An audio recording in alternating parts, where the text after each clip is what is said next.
Décryptage, interminable et poussive, la 33e édition de la cérémonie a affirmé la domination de la culture hip-hop sur la production française. Le palmarès de ces victoires de la musique marquera un tournant. On imaginait que celui-ci reflèterait la disparition inéluctable des frontières entre les genres. Cela a été le cas, bien au-delà des prévisions.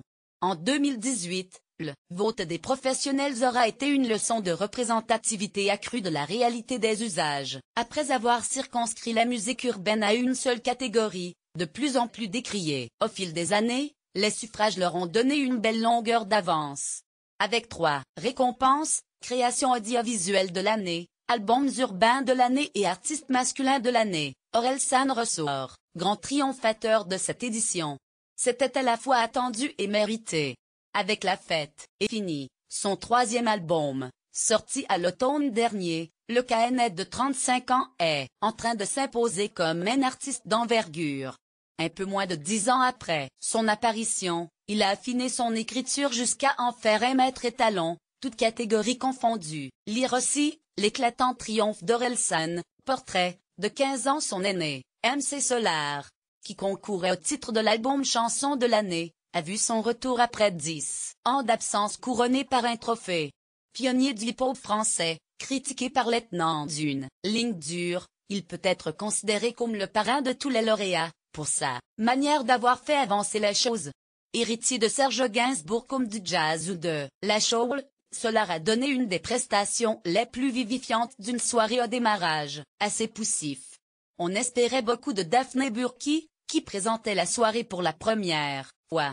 Ce fut un festival de mauvais jeux de mots et d'expression d'une vulgarité crasse, alternant les tenues, et dotée d'une vraie énergie. Elle n'a jamais réussi à convaincre dans sa manière faussement décalée de parler de la musique.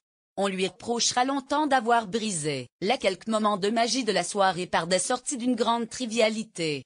Heureusement que les performances des artistes furent, pour la plupart, à la hauteur.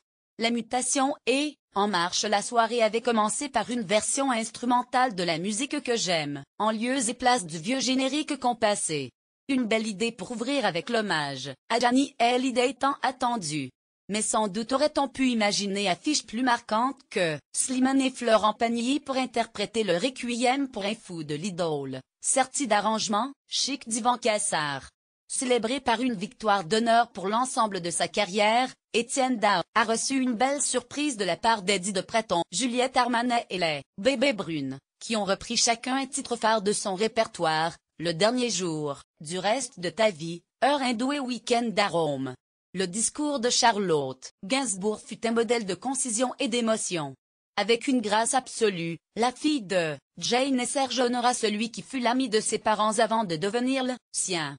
Son sacre titre de l'artiste féminine de l'année est un bel hommage à la réussite de son nouvel album, Reste, réalisé par Sébastien. Rarement aura-t-on vu la jeune femme aussi radieuse qu'en cette soirée. Juliette Armanet, qui défend un style de chanson hérité de la variété chic des années 1970, ne sera pas venue pour rien, qui repartira, récompensée pour l'album révélation de l'année. Côté scène, c'est Gaël Faye qui aura reçu le prix pour son aisance en concert.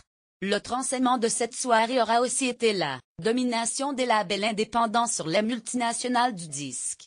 La maison Wagram, tôt ou tard, Because Music ou Believe ont donné le pion à Universal, Warner et Sony, tordant le cou à cet autre cliché qui veut que seuls les majors engrangent des trophées.